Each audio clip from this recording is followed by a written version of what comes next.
지금 중국이 원자력 굴기, 핵무기 굴기 둘 다 나서고 있습니다. 그러니까 우리로 치면 서해란 말이죠. 자, 그럼 두 가지 문제가 있습니다. 바로 틈새 시장 절대 녹록하지 않습니다. 저는 참 안타까운 결정이 내려졌다고 봅니다. 네. 경제성 없습니다.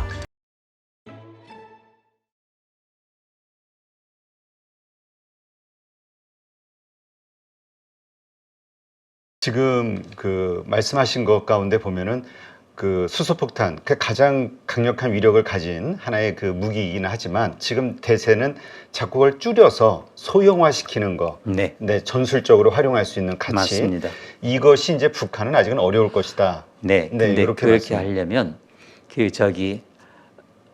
기폭, 그러니까 이 재래식 폭약을 줄여야 되거든요. 그게 생명인데 그걸 줄이게 되면 누르는 힘이 약해지잖아요. 그게 이제 생명입니다. 그거는 손계산을 가지고는 할 수 없는 부분이죠. 그래서 저도 그 부분을 가면 이제 전부 다 열어놓고 전자 3차원 유체역학을 해야 되는 상황인데 아까 말씀드렸던 그 3개월, 6개월을 만다는 그건 아닙니다. 웬만큼 뭐 조금 덩치가 있어요. 조금 창피하지만 그렇지만은 한 60cm 넘어갈 겁니다. 그러니까 배낭에 들어갈 정도는 아니죠. 그렇지만은 핵폭탄이죠. 그렇죠. 분명히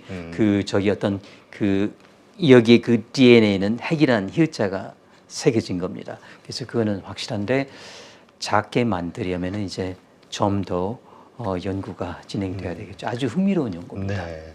지금 말씀하신 대로 이 원자력 발전소도 후쿠시마가 마지막이 되지 않을 것이다. 앞으로도 그런 사고가 있을 것이다. 라고 말씀하셨는데 그런 차원에서 중국의 원전을 되게 많이들 걱정하잖아요. 네. 우리 서해를 마주보고 중국 대륙을 쫙 그 해변가 따라오고 있고 바람 부는 방향도 우리 쪽이고 네. 어떻습니까? 이러한 것들에 대해서도 우리도 뭔가 그런 것과 관련해서 어떤 협의 뭐 이런 게 있나요? 아주 적법한 그런 걱정이시고 아주 예리한 지적이신데요, 우리 대표님. 이렇게 생각해요. 지금 중국이 원자력 굴기, 핵무기 굴기 둘 다 나서고 있습니다. 왜냐하면 중국이 갖고 있던 핵무기도 300기 안팎인데 이제 이게 플루토늄이다 보면은 유지보수가 안 되면 그냥 고철덩어리 되거든요. 할 때가 됐어요. 지금 몇십 년 됐을 거거든요. 돈 문제인데 그래서 다시 핵무기도 소위 최신화 또 경량화, 그러니까 소위 업그레이드 단계가 됐고요. 그리고 그런 과정에서 플루토늄을 써야 된다면은 원자로 가동이 필수적입니다. 그래서 원자력 발전소도 다른 이유도 있지만 물론 재생 가능 에너지도 있고 화석도 있지만 석탄 대신 원자력 하기도 하지만 뒤에 또 하나의 이유는 플루토늄 생산이 필요합니다. 그래서 지금 현재 원전 기수가 50기를 넘어서요. 그동안 보면은 계속 와서 구걸해 갔습니다. 가져가고 배워가고 제 연구실에서 와서도 여러 차례 몇 년 동안 와서 가져가서 자기네 기술처럼 만들어버리고 중국은 그래요. 가서 우리 논문 쓰긴 했지만 특허로 막지 않으면 막 써버립니다. 그래서 이제 시간이 지나버렸는데 그런 기술을 가지고 이제 50기 우리나라 원전 25기 25기니까 2배죠. 근데 아마도 제 예측이 빗나가지 않는 앞으로 15년, 20년 내에 200기 그 미국의 두 배가 된단 말이죠. 그 이유가 아까 말씀 전력 첫 번째 그리고 두 번째로는 플루토늄인데 그렇게 되면 그게 뭐 공교롭게도 전부 황해안 그러니까 우리로 치면 서해란 말이죠. 자, 그럼 두 가지 문제가 있습니다. 바로 이거는 태평양 없습니다. 그냥 우리 서해입니다. 그리고 편서풍도 우리 돕지 않습니다. 바로 그냥 부어놓습니다. 보통 거기서 황사 미세먼지 아시죠? 그렇죠. 반나절, 한나절이란 말이죠. 우리 강원도까지 가는 한나절밖에 서울은 당연히 여의도 반나절이면 되고요. 근데 그게 방사물질도 그대로 옵니다. 후쿠시마 때도 방사물질 그대로 다행히 상당 부분이 삿포로 쪽으로 그리고 태평양으로 갔었는데 그때는 바로 산둥 반도로 해서 그리고 바로 북한 쪽 그리고 한반도가 사정권에 들어오는 것이죠. 그래서 200기. 그래서 사고를 왜 말씀드리느냐. 이거는 물론 서류상으로는 그리고 숫자상으로는 10만 년에 한 번이 이제는 얼핏 1억 년에 한 번으로 줄었습니다. 근데 이제 3세대 원전 뭐 해서 이제 최신 원전이고요. 중국이 짓는 거는 아직도 100만 년에 한 번인데요. 지금 스리마일 섬, 체르노빌, 후쿠시마 전부 100만 년에 한 번이라고 해서 출발했던 건데 그동안 난 게 보면 한 10몇 년밖에 안 되거든요. 20년 채 되지 않습니다. 1979년부터 하면 30년 되거든요. 네. 그동안에 몇 번 났습니까? 쓰리말 났죠. 체르노빌 났죠. 후쿠시마는 하나, 둘, 셋, 네 개입니다. 7개. 자, 그럼 제가 보기에는요. 실질적으로 우리가 체감하는 거는 100만 년도, 10만 년도, 만 년도 아니고요. 10년도 아니고요. 몇 년 만에 한 번씩 나는 겁니다. 7번이 났잖아요. 20년 동안에. 그러니까 한 3, 4년에 한 번 꼴이라고 보시면 돼요. 그렇게 따지니까 엄청나네요. 그게 제가 체감하는, 저도 이제 공학자 아니겠습니까? 그렇지만 제가 체감하는 거는 저는 오히려 국민 편에 가깝습니다. 제가 보기에는 10만 년에 한 번은 숫자상이고 일단 남에는 중요한 거는 1이라는 거죠. 분자 1인데 그게 10만 년 동안, 그러니까 그건 뭐냐면 한 번 났으니까 일본에는 아마도 30만 년 동안 40만 년 동안 안 날 수도 있을 것 같아요. 일을 다 한 번씩 했으니까요. 그 의미는 뭐 될 수 있지만 그것도 모르죠. 중국 원전 또 우리나라 원전도 모르죠. 물론 잘하고 있지만 그럴 때는 문제가 될 것이다. 그래서 저는 다른 문제, 그러니까 후쿠시마 원전 오염수 그대로 있기도 하지만 절반 이상은 오염된 상태 그대로 좀 나가게 되면은 일본 동부 해안, 북태평양 문제지만은 우리나라, 왜냐면 나가면은 해류는 뭐 오래 걸려요. 1년, 2년, 5년. 근데 이쪽 가는 건 좀 일찍 옵니다. 6개월, 7개월. 동중국해, 남중국해, 대만해요. 그렇지만 그보다 먼저 오는 게 있다. 선박 평형수에 실려올 것이다.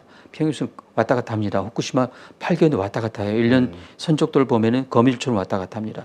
바로 배에다가 실어와야 되는 물을요. 그 물이라는 건 컨테이너 싣고 가면은 풀어야 되죠. 풀면 배가 기울어지니까 물을 뿜는데 수돗물 못 넣습니다. 1000톤, 10,000톤.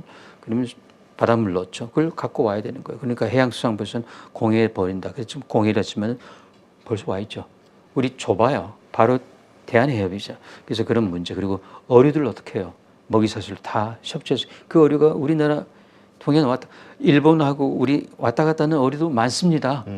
그 어떻게 수입 제한 못 합니다. 그렇죠. 그래서 수입 제한 가지고는 풀 수 없다. 그래서 아까 그 말씀에 전적으로 동의하면서 그래서 중국이 그러면 어떻게 할까요? 일본이 버리면 버리지 않겠습니까?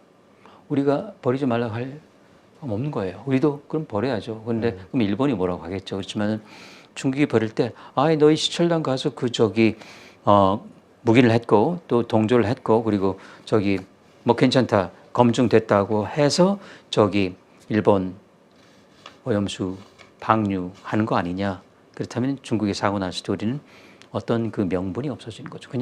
그냥 받아들이는 수밖에요. 그때는 진짜 우리가 이제 다시 한번 기니피그가 되는 거죠. 실험 동물이 되는 겁니다. 그건 진짜 따끈따끈한 거죠. 그리고 중국이 이렇게 그 돈 많다고 어디 그 정유하고 정화하고 요구하고 해석하겠습니까? 그냥 버리겠죠. 네. 문제가 심각하죠. 지금 그래서 보니까 지금 우리가 탈원전 하는 동안 뭐 세계 원전 시장의 76%를 뭐 러시아하고 중국이 다 수출하면서 경쟁력을 키워놨다 뭐 이런 그렇죠. 얘기를 하는데 요즘 미국하고 우리하고 지금 나누는 게 그 SMR인가요? 그 소형 그렇죠. 원전에 대한 이야기들이 네. 나오잖아요. 네네. 이게 과연 경제성이 있는 건지 이거는 기존의 원전과 뭐가 다른 건지 참 궁금하거든요. 첫 번째는 그 SMR이라고 하는 그 영어 표현이 아주 좀 마음에 들지 않는데요. 처음에는 small, medium, 그러니까 중소형, 지금보다 용량으로 치면은 10분의 1, 100분의 1 이렇게 중간치 또는 아주 작은 거였는데 어떻겠습니까? 그렇게 하면 경제성이 나올까요? 이게 경제성 때문에 자꾸 커진 거란 말입니다. 이게 줄여요. 줄이는 이유는 이게 안전하지 않은 것 같아. 막 녹아. 스리말 녹았지, 체르노빌 녹았지, 후쿠시마도 녹아. 체르노빌 물론 우리하고 노용이 다릅니다. 미국 다르지만 어쨌든 녹은 건 녹은 거잖아요. 그렇죠? 그리고 뭐 수소 폭발 같이 났고 그렇다면은 후쿠시마도 녹았고 그러니까 이건 안 되겠어. 조금 작게 하면은 위험 부담이 줄지 않을까. 그리고 펌프가 멈춰가지고 문제가 생긴 거야. 왜냐면 펌프가 돌아갔어야 되는, 그래야지 냉각수가 공급돼야 됐는데 근데 전력 공급이 끊어지니까 송전탑이 무너지고 그러니까 펌프를 또 없애야 되겠네. 그런데 그래 이건 바보 같은 생각이죠. 펌프가 그래도 있어야지. 어찌됐든 간에 그거는 펌프가 있으면은 자동차 배터리라도 연결해가지고 돌릴 수가 있거든요. 근데 네. 그때는 못 돌렸죠. 왜냐면 홍수, 그러니까 이 해일 때문에 접근이 안 되는. 근데 빠져나간 다음에 갔거든요. 그런데 이걸 없다 보니까 안전성에서 문제가 있게 되죠. 그러니까 이제 어떻게 하느냐. 원자로하고 그 증기 나오는 데를 높이 띄워놓습니다. 그러면 이제 크기는 작지만 굉장히 높은 거예요. 그러니까 이거는 이제 펌프 없어도 뜨거우면 물 올라가잖아요. 그래서 내려온다 하는 건데 이게 사고가 나면은요, 우리 진짜 기도하는 수밖에 없어요.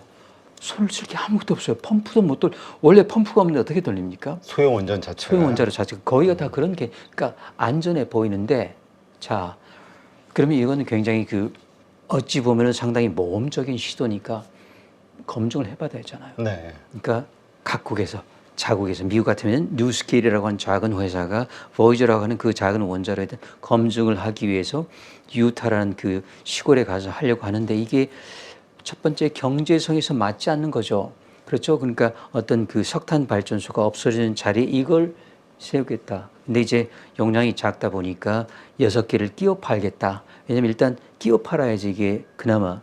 근데 그러다 보니까 아직 점검도 그러니까 운전면허도 안 나온 거예요. 12개 가지고 운전면허를 2년 전에 받았습니다. 이제 급하니까 12개는 안 된다고 하고 너무 크다고 하고 그러니까 6개로 줄였습니다. 그걸 밀고 들어가는데 지금 저기 운전면허 시험장에서 시험도 아직 안 해본 거예요.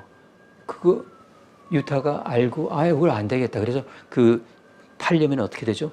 수요자가 있어야죠. 우리 여기 원자력 발전소 SMR 전기 살게 이 수요자가 나타나야 되는데 예를 들어서 100명이 나타나야 되는데 25명 나타나고 멈춰버리면 이 뉴스킬이라고 하는 회사는 이제 그 가계약금을 돌려줘야 되는 상황이죠. 그게 올해입니다. 그러면서 이제 그 나스닥 주가가 떨어지기 시작하고요.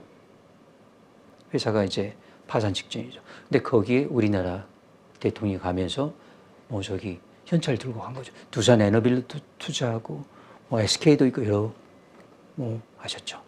그래서 저는 이건 정말 위험한 투자인데 그러니까 금방 지분이 15% 얼마나 회사가 작으면 몇 천억 투자하고 15% 되겠습니까? 그만큼 회사가 왜소하다는 것이죠. 자, 거기까지 좋아요.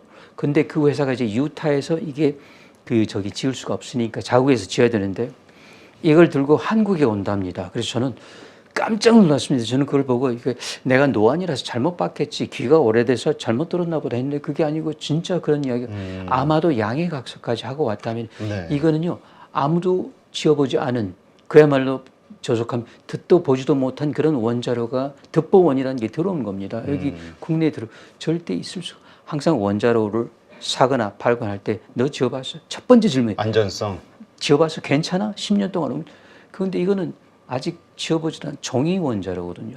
그러니까 아마 못 들어오겠죠. 어딘가에서 이제 제동이 걸릴 텐데 현재까지는 6기가 경북 모초에 들어온다고 아마 경주 근처인 것 같고요. 제가 놀란 거는요. 반대하겠죠, 또 주민들이. 아니요. 주민들은 지금 쌍수 들고 환영합니다. 아, 그래요? 벌써 이제 어딘가에서 원전 추진파들이 들어가 있죠. 이게 뭔지 미국 SMR이라는 게 들어온다. 미국 SMR 거기가 똑같은데요. 우리나라가 지으려고 하는 스마트라는 거 반대했습니다. 그리고 지금 5천억 들인 거거든요. 그래서 우리는 첫삽 떠보지도 못하고 이제 사장될 위기에 있고 그리고 또 5천억 원을 더 들여가지고 ISMR이라고 지금 혁신할 때가 아니고 팔아야 될 때거든요. 다들 팔려고 하는데 하고 있습니다만은 그렇게 반대하던 그냥 경주인데요. 그분들이 아주 환영한답니다. 미국 SMR이 들어온다고. 그러니까 아마 이분들은 미국 웨스팅하우스 무슨 원자로든 아니고요. 다른 원자로입니다. 그래서 이거는 전혀 있을 수가 없는 일인데 너무 급박하게 일어나서 사실 정신을 차릴 수가 없어요. 이거 잡아야 됩니다. 바로 잡아야 되는 것이죠. SMR 하면은 지금 모든 뉴스에서 나오고 있는 게 안전성을 강조하거든요. 맞습니다. 피동형 시스템, 맞습니다. 외부 전력, 안전장치 가동에 외부 전력이 불필요하다. 폭발, 방사능, 누출과 같은 중대 사고 가능성은 제로다. 이렇게 나오거든요. 맞습니다. 바로 그게 아까 피동형 있지 않습니까? 자연 힘에 의존하는 거예요. 뜨거운 걸 여기다 밑에 두고 높이 차가운 걸 두면 이게 점점 올라갑니다. 가서 식혀진 다음에 내려오고. 피동형, 그러니까 여기에는 어떤 소위 능동형 장치가 전혀 필요 없는 거예요. 펌프 필요 없죠. 바로 그 말이죠. 그렇죠? 그리고 그 다음에 뭡니까? 중대 사고 일어나지 않는다. 왜냐하면 물이 많이 차 있기 때문에. 근데 그거는 지금 상황이고요. 만약에 어떤 이유로 해서 그 물이 고갈됐을 때, 그러니까 이게 멈춰야 되는데 멈추지 않으면 계속 물이 나옵니다. 그러면 끓어요. 모든 원자로 그래서 사고 난 겁니다. 노심이 끕니다. 원자로. 근데 이것도 바깥이 끓기 시작하고 바깥이 끓면 물이 증발하고 그러면 안쪽도 끓게 돼. 그러니까 그거는 우리가 거기까지 생각하는 방식이지 그걸 깨야 된다고. 자연은 또 어딘가에서 허점을 찾아가지고 이 원자력까지 끓게 됩니다. 그러면 또 수소가 나오는 거예요. 그러니까 여기에 만약에 수소가 나오지 않는 어떤 특별한 냉각제를 썼으면 근데 물을 쓰는 한은 수소 나옵니다. 그래서 이제 한 발 더 나가서 하는 게 빌 게이츠가 하는 그 테라파워. 거기는 또 액체 금속을 쓰는데 애석하게도 이거는 또 물보다는 좋은 성질을 갖고 있지만 터집니다. 폭발하고요. 그래서 이런 액체 금속 원자를 지으면은 발전소보다 더 큰 소방서를 옆에 딸려. 그래서 망한 나라가 많습니다. 일본 먼저 망하고 미국 1958년 경수로 짓기 전에 망했고 사고 났고요. 독일 망했고 러시아 망했고 프랑스 망했고 전부 망한. 왜냐하면 불이 붙거든요. 네. 그런데 어떻게 빌 게이츠가 아마도 저기 불 붙지 않는 소듐을 발견하지 않아도 그러면 아마 노벨상을 받았을 것 같은데요. 근데 그게 아니라면 그러면 그 원자로도 마찬가지입니다. 투자할 가치가 없는 위험성 높은 원자로죠. 그러니까 그 수소를 피할 수가 없다고요. 물이 들어가는 한. 그러니까 아까 말씀드렸죠. 그 대서특비라는 피동형이다. 동력장치 필요 맞아요. 그래서 제가 사고 나면 어떡할까요? 그럼 기도하는 수밖에 없죠. 그렇죠. 그러니까 그 하나를 보고 그 다음을 못 보는 거죠. 아니면은 그리고 또 저기 그 말씀드린 것처럼 폭발이 없다. 아니죠. 그것도 이제 그렇게 해서 원자로가 과열된 뜨거워지면은 온도가 600에서 700, 1000 가면 이제 수소 나옵니다. 수소가 딴 게 아니고 물이 전기분해되는 거예요. 간단해요. 그리고 이제 그렇게 되면은 바깥도 뜨거워지니까 전기분해되고 수소 나오고 그리고 또 이제 거기서부터 1000도, 2000도 그럼 이제 원자로가 녹고 그리고 또 바닥에 내려가면 바닥 콘크리트도 녹습니다. 1200도면은. 그래서 후쿠시마하고 다를 바가 없는데 이제 용량은 작겠죠. 그렇지만은 용량이 작다고 뭐 주물주가 봐줄까요? 그럴 것 같지는 않습니다. 그러니까 지금 보니까 이 소형 원전과 관련해서 웨스팅하우스에서 추진을 하고 있고 네. 그다음에 뉴스케일 파워, 그다음에 네. 테라파워 이렇게 한 3파전인 것 같아요. 아, 그렇습니다. 그러니까 이제 웨스팅하우스 가는 거는 이제 대형이고요. 우리나라 신형 경수로 뭐 APR 1400이나 OPR 1000 이렇게 경쟁을 하는 것이고 그래서 사실 폴란드에서 쫓겨났지 않습니까? 그리고 이제 그 시점이 되니까 경쟁 시점이 되니까 우리나라에 그 이제 소위 시비를 걸기 시작하는 것이죠.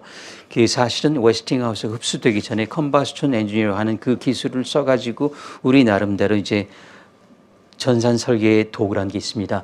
이걸 설계하려면은 도면이 한 25만 장 되거든요. 그걸 설계하려면 설계 계산도 해야 되고 뭐 저기 안전 해석도 해야 되고 그게 이제 보고서로 한 20권 가까이 나옵니다. 그러니까 두께가 여기서부터 여기까지 하면은 5m가 넘겠죠. 그게 나오는데 그걸 하는데 전산 도구가 들어가고 또 펌프라는 것도 만들어야 되고 그리고 또 저기 제어봉도 만들어야 되고 이런 아주 중요한 기술들을 우리 나름대로 그 저기 국산화하면서 예산 우리 그 국비를 투자한 거죠. 세금을 투자한 겁니다. 그러니까 국고를 투자한 거죠. 그래서 독립해 나왔는데 이게 그 웨스팅하우스 흡수돼 버리고 CE라고 하는 회사가 그리고 이 회사가 사실은 그 코가 석자로 빠졌죠. 그러니까 여기저기 파산한 다음에 여기저기 팔려 다니러 정신 없었죠. 네. 영국 BNF라는 회사에 갔다가 연료 회사죠. 그리고 저기 일본도 갔다가 팔렸다가 거기서도 또 이제 토시바에 갔다가 다시 또 이제 미국으로 왔다가 이제 연거주춤하는데 겨우 캐나다로 이제 팔려 나갔습니다. 그리고 보니까 정신이 차려지는 거죠. 그리고 이제 경쟁을 하게 되는 거죠. 그러다 보니까 대한민국이 이 저기 C 기술로 지은 걸 가지고 왔다 갔다 하는 거죠. 그러니까 이제 우리가 독립한다고 했는데 약간의 법 계약서랑이 그렇지 않습니까? 이게 아니라고 할 수도 있고 맞다고 할 수도 있고 이게 계약이라는 겁니다. 그러니까 거기서는 그 영어를 트집 잡아가지고 아니다. 이거는 우리가 저기 볼 때는 계약 위반이다. 그렇기 때문에 독립적으로 제3국에 나갈 수가 없다. 이거 만약에 하려고 하면은 먼저 웨스팅하우스 우리한테 허락받고 그리고 미국 정부 그러니까 에너지부가 되고 허락받고 백악관 국무부 허락받고 나가야 돼. 그래서 한국 수력원자력 사장이 뭐 보냈지 않습니까? 그러니까 반려됐잖아요. 왜 그 한국 수력원자력이라고 하는 데서 왔는 이거 웨스팅하우스가 와야 된다. 그러니까 정확히는 한국 수력원자력이 웨스팅하우스에 보내고 그 소리를 웨스팅하우스가 DO에 보내거나 말거나 그걸 결정을 한다는 것이죠. 그러니까 우리는 완전히 종속이 돼서 명함을 내밀지 못하기 때문에 그 폴란드에 두 개가 있었습니다. 하나는 국영 기업이 하는 것이고 하나는 민영 기업에서 퐁트너프라는 그건 거의 우리나라에서는 사실 또 언론이 조금 너무 앞서 나가지고 마치 민영 쪽에서 우리가 거의 다 딴 것처럼 그것도 그러지는 않고 그냥 아마도 그 뭐랄까요 그 저기 양해각서 정도였는데 근데 거기도 못하게 제동 걸어버리니까 그리고 완전하게 아주 심하게 제동 걸었죠. 우리가 그 저기 하게 되면은 폴란드로 볼 때는 이거 부적절한 원자로 그러니까 국제법을 위반하는 원자로를 수출하기 때문에 그러니까 겁박하는 거죠. 그렇죠. 나중에 해결료 공급도 그렇고 나중에 이제 문제가 생겼을 때 또는 이제 해결료 저기 처리 과정이 생겼을 때 우리가 문제를 삼겠다. 항상 미국은 원자력 시작하는 나라에다 협정을 하거든요. 우리도 그렇고 프랑스도 그렇고 영국도 다 러시아도 미국하고 있습니다. 그렇기 때문에 폴란드와 할 때 불이익을 주겠다 해서 막아버린 것이고 그게 이제 사우디도 우리가 공을 들였지만은 똑같은 맥락에서 막아버리니까 진출 못하게 그게 이제 웨스팅하우스 이야기고요. 그러다 보니까 이제 조그만 회사도 좀 어디 들이내밀어야 되겠지 않습니까? 그리고 뉴스케일은 작지만은 야구로 치면 1번 타자입니다. 2번 타자가 테라파워고요.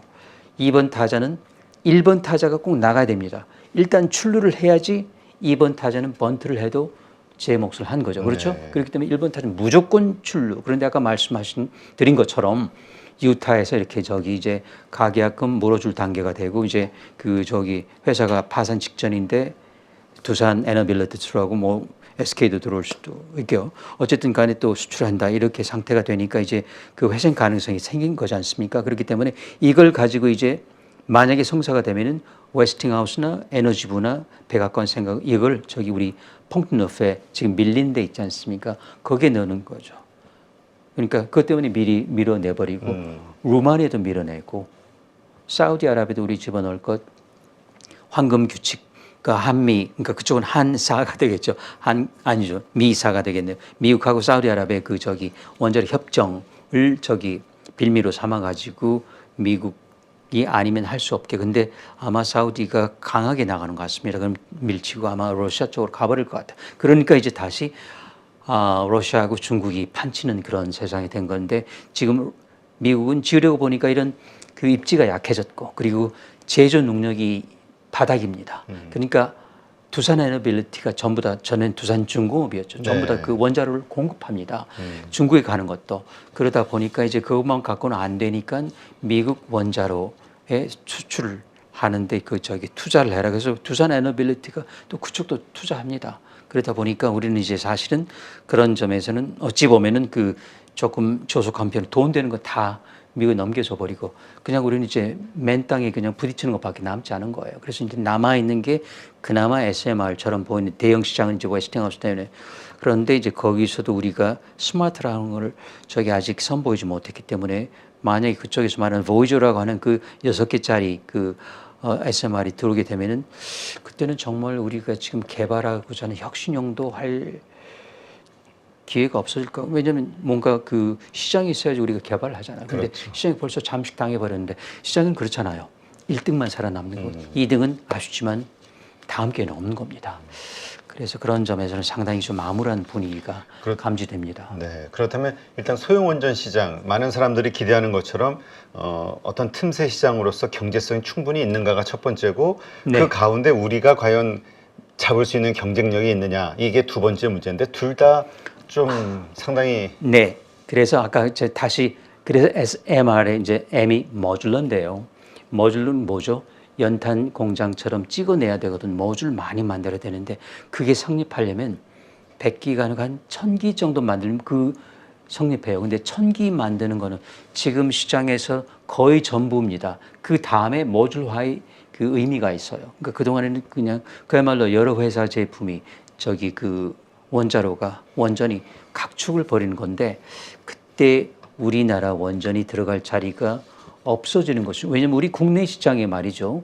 저기 첫 번째 뭐라고 말씀드렸죠. 너희 나라에 너희 원자로 지어봐서 근데 우리나라는 얼토당토한 게 만약에라도 뉴스케일 보이저가 들어와 있습니다. 6개짜리. 그러면 이거는 그 사람들 볼 때 그럼 저기 그걸 사지. 그쪽으로 가는 겁니다. 우리가 비록 그쪽 지분을 갖고 있다 하더라도 예. 그래서 그쪽으로 가는 겁니다. 우리 원자로가 아니에요. 아까 말씀드렸죠. 핵탄두도 마찬가지지만 원자력도 절대 나눌 수가 없습니다. 그 시점에 가면은 서로 등 돌리게 되는 거예요. 물론 같은 침대지만 등 돌리고 생각이 딴 데 있는 거죠. 네. 그 시점이 이제 오는 건데 언제냐? 이 시장, 틈새 시장 절대 녹록하지 않습니다. 그래서 경제성 녹록하지 않고 그러니까 경제성을 만들려면은 1000기 정도 만들어야 되는데 그때는 이 시장을 밟고 만들어야 돼요. 그러니까 거기에 동참하는 자원하는 누군가가 있어야 되죠. 뭔가 처음에 1호기, 2호기부터 100호기, 500호기 정도까지는 앞서는 나라가 있어야 되는 그 나라에 우리나라가 자원을 한 거라고 보면 돼요. 근데 우리나라 원전이 아니고 미국 원전을 위해서. 그러니까 세계 최초 인허가 1호 해가지고 이렇게 신문 기사 나오는데 그게 맞습니다. 뉴스케일 파워 제품이라는 거군요. 아닙니다. 그거는 우리나라 스마트 아, 원전인데 스마트. 그는 어디 정작 우리나라에 발을 디디지 못했거든요. 경제수 반대했습니다. 그래서 원자력 연구소가 있는 대전에 짓겠다. 그것도 당연히 유성구민들이 다 반대하시죠. 못 지었는데 그게 세계 최초입니다. 12년 전인데 그러니까 2011년 12년으로 기억합니다. 세계 최초 표준 설계 인가인데 그게 이제는 뉴스케일이 그 3년 전에 미국 원자력 규제위원회의 그 표준 설계 인가를 받아서 그러니까 2등이 이제는 1등이 지금 이렇게 가라앉은 사이에 1등처럼 행세를 하고 있는 거죠. 그러니까 그런 점에서 지금 말씀하신 것처럼 세계 최초 표준 설계 인가를 받았는데 그는 12개짜리입니다. 아, 우리의 스마트가 그거였는데 우리는 그걸 상용화를 못했군요. 못했습니다.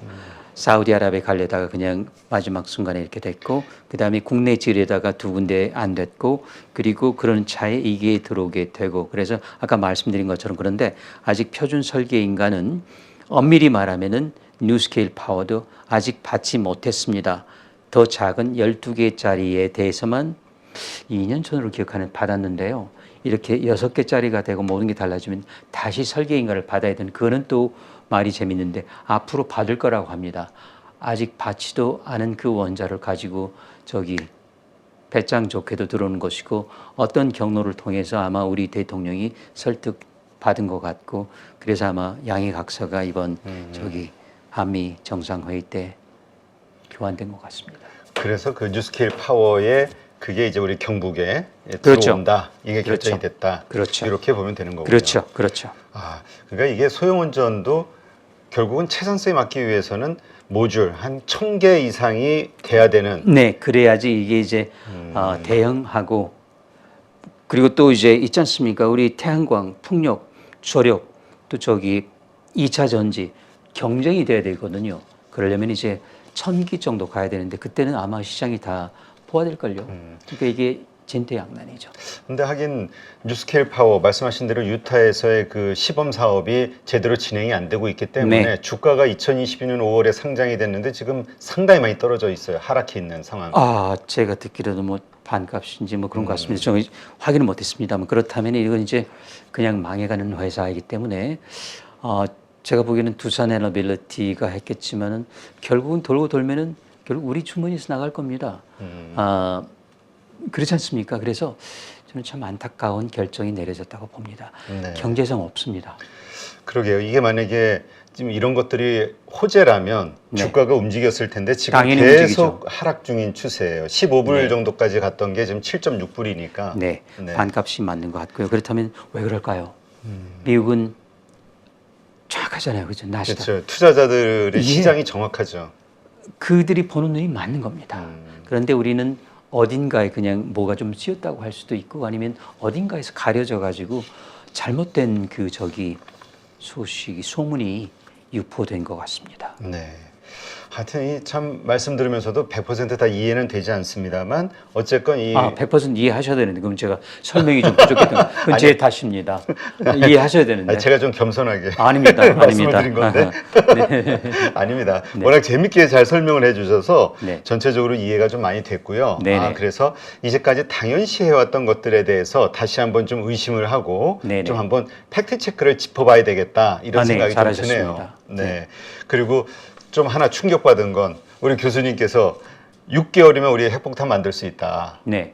네, 그 부분 혼자서도 할 수 있다. 네. 그런데 그거를 보면은 이제 저 말고 이제 핵에 관한 전문가님들이 많이 계십니다. 네. 그러니까 공학을 모르신 분들이 99.9 그분들은 펄쩍 듭니다. 말도 안 되는 소리. 그 팀 구성하고 타당성 조사하는 것만도 6개월, 2, 3개월도 아니고 한 1년, 2년 걸릴 텐데 저는 타당성 조사는 여러 번 했습니다. 벌써. 그리고 제 머리에 있기 때문에 그리고 다른 분들도 계십니다. 그분들 쓰면 됩니다. 지금 타당성 조사할 때가 아닙니다. 네, 알겠습니다. 네, 오늘 이렇게 해서 서울대 원자핵공학과 명예교수시죠. 서균열 교수님을 모시고 우리가 흔히 접하기 어려운 핵과 원자력, 이와 관련된 핵융합, 여러 가지 부분에 대한 주요 이슈들 한번 점검을 해봤고요. 우리의 지적 이해를 상당히 높여주시는 그런 시간이 됐던 것 같습니다. 오늘 좋은 인사이트 함께 해주셔서 감사합니다. 네.